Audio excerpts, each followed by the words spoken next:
ข้าน้อยอยากขอแนะนำนภาเมตตาว่าพวกข้าน้อยจะป้องกันตัวเองแนวใดในสถานการณ์ที่พวกข้าน้อยจะต้องได้ไปกับญาติพี่น้องหรือเพื่อนหรือผู้ที่นับถือแล้วเขาจะพาไป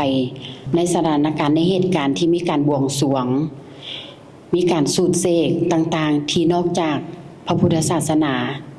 คำตอบมี8ข้อ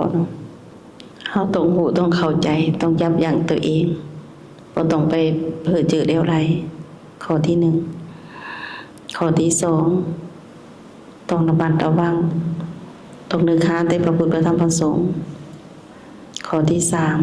3ต้องเชื่อมั่นว่าพระพุทธพระธรรมพระสงฆ์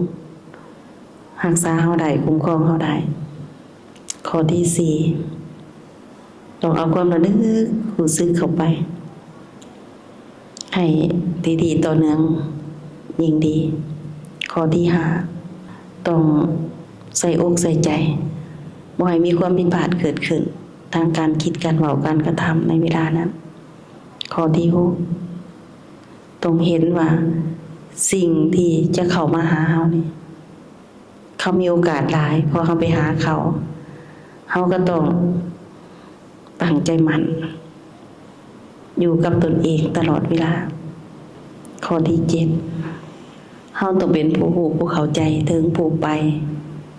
ถึงหมู่คณะถึงสถานที่นั้นหาเฮากราบเฮาก็พากันกราบน้อมรับเอาพระพุทธพระธรรมพระสงฆ์แล้วเฮาก็แผ่เมตตาใส่สัพเพสัตตาอันว่าสัตว์ทั้งหลายทั้งปวงที่เป็นเพื่อนทุกข์เกิดแก่เจ็บตายด้วยกันหมดทั้งสิ้นอาเวลาหุนตูจงเป็นสุขเถิดที่ไรมีเวรแก่กันและกันเลยอัมพยามปัสสาหุนตูจงเป็นสุขเถิดที่ไรพยาบาทเปลี่ยนซึ่งกันและกันเลยอานิฆาหุนตูจงเป็นสุขเถิดอย่าได้มีความทุกข์กายทุกข์ใจเลยสุขียตนังปริหารันตุจงมีความสุขกายสุขใจ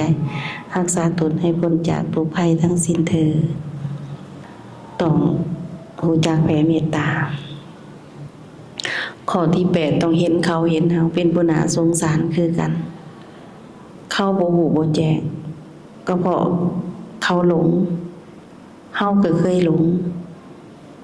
เฮาก็ต้องได้เว้าเนาะเว้ากับเขาว่าสิ่งยังบ่ทันฮู้บ่ทันแจ้งเอ้ยสิ่งบ่ฮู้บ่แจ้งเอ้ยหลุดพ้นเด้อขอให้พระพุทธพระธรรมพระสงฆ์จงให้ความเมตตาเจ้าจงโปรดเมตตาเจ้าผู้ที่มานำกันทั้งหลายเอ้ยหลุดพ้นเด้อหลุดพ้นนำกันทั้งหมดเด้ออย่ามาเวียนว่ายตายเกิดอย่ามาหลอกมาหลอนกัน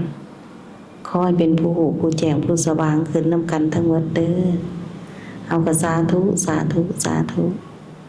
ขอพระธรรมทั้งหลายทั้งปวงจงช่วยพวกข้าน้อยนี้เถิดจงช่วยพวกเขาเหล่านั้นนี้เถิด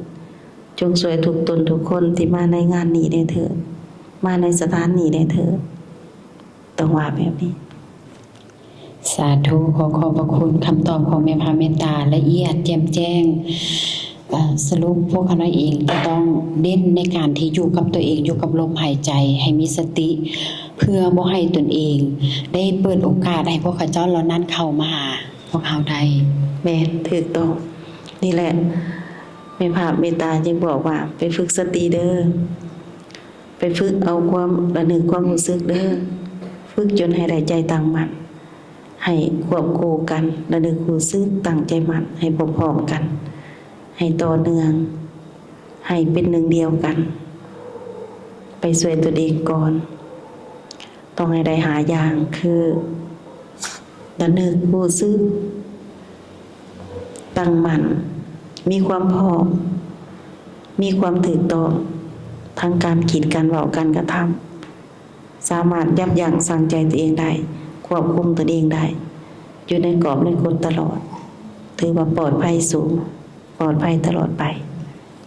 สาธุขอบพระคุณพระเมตตาพระผู้รู้อย่างยิ่งอย่างสูงสุด